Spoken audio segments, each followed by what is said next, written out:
বাংলাদেশ কৃষি গবেষণা ইনস্টিটিউট দেশের কৃষি উন্নয়নে সর্ববৃহৎ গবেষণা প্রতিষ্ঠান।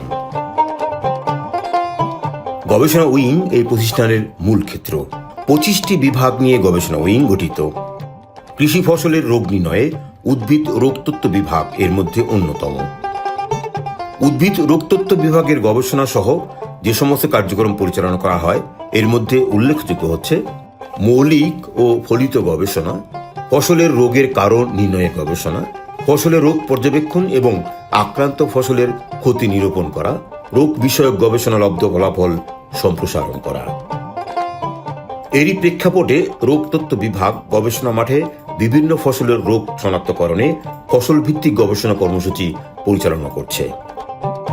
কৃষি গবেষণা ইনস্টিটিউটের রোগতত্ত্ব বিভাগ সবচেয়ে গুরুত্বপূর্ণ এবং এটার প্রতিষ্ঠা জন্মলগ্ন থেকেই এই বিভাগ কিন্তু প্রতিষ্ঠিত হয়েছে এবং এই যাবত যতগুলো ফলাফল পেয়েছি আমরা সবগুলো আপনি তো গবেষণা মাঠে রয়েছে। আমি গবেষণা মাঠ আছি এবছর। আমরা এইটা গবেষণা তত্ত্ব বিভাগের গবেষণা মাঠ, এখানে 29টি এবছর আমরা 29টি গবেষণা কাজ হাতে নিয়েছি। এখানে আমাদের প্রায় 10টি ফসলের এই মুহূর্তে 10টি ফসলের প্রায় 12টি রোগ নিয়ে আমরা গবেষণা করছি। আচ্ছা, যে সমস্ত ফাইন্ডিংসগুলো পান এগুলো আপনারা কৃষক পর্যায়ে কিভাবে সম্প্রসারণ করেন? যখন আমরা গবেষণা করে নিশ্চিত হই যে এই রোগের এগেনস্টে এই ছত্রাকনাশকটি ভালো কাজ করে, তখন আমরা এটাকে আমাদের বিভিন্ন মিডিয়ার মাধ্যমে, যেমন আছি আমরা বাংলাদেশ টেলিভিশন, বিভিন্ন কৃষকের প্রশিক্ষণের মাধ্যমে, আমাদের ওএফআর দিয়ে আমাদের একটা বিভাগ আছে তাদের মাধ্যমে, প্রদর্শনীর মাধ্যমে, তারপরে কৃষি সম্প্রসারণ বিভাগের মাধ্যমে, বিভিন্ন বুকলেট লিফলেটের মাধ্যমে, তারপরে এই যে টেলিভিশনের মাধ্যমে এবং মাঠ দিবসের মাধ্যমে। এখানে মাঠ দিবসে আপনি কৃষকদের সরাসরি হাতে কলমে দেখাবেন এবং এই সমস্ত কৃষকদেরকে আমরা সরাসরি হাতে কলমে দেখাবো এবং তারা এখান থেকে তাদের মতামত আপনারা নেবেন। তাদের মতামত তারা দেখবে কোন জৈব বালাইনাশক দিয়ে রোগ দমন করা যায় এবং সেই সমস্ত জৈব বালাইনাশকগুলো তারা তাদের মাঠে প্রয়োগ করে তারা সেখান থেকে রোগকে দমন করে তারা সেখান থেকে উপকৃত হবে। কৃষক ভাইরা, এই কৃষি গবেষণা ইনস্টিটিউটের রোগতত্ত্ব বিভাগের এই মাঠ দিবস নিয়ে আমাদের আজকের বিশেষ প্রতিবেদন। চলুন আমরা মাঠ দিবসের কার্যক্রম দেখি। ডক্টর হারুন যেমনটি বলছিলেন, 10টি ফসলের 12 ধরনের রোগ শনাক্তকরণে 29টি গবেষণা কর্মসূচি পরিচালিত হচ্ছে এই মাঠে। তবে জলবায়ু পরিবর্তনের প্রেক্ষাপটে গবেষণার ভিন্ন মাত্রা যোগ করা হয়েছে। যেমন ফসলের রাসায়নিক রোগ ব্যবস্থাপনার সাথে সাথে জৈব রোগ ব্যবস্থাপনাকে গুরুত্বের সঙ্গে বিবেচনা করা হচ্ছে।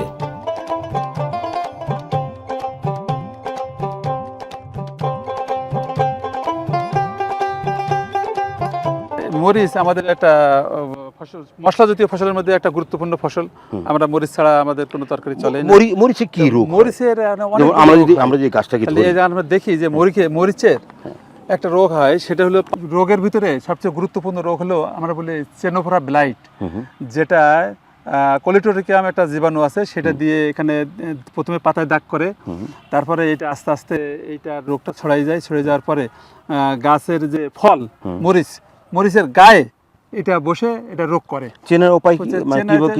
প্রথমে কালো একটা স্পট পড়ে মরিচের মধ্যে আচ্ছা। এবং ওটা আস্তে আস্তে ওটা বড় হয়ে ওই মরিচটা একদম নষ্ট করে ফেলে।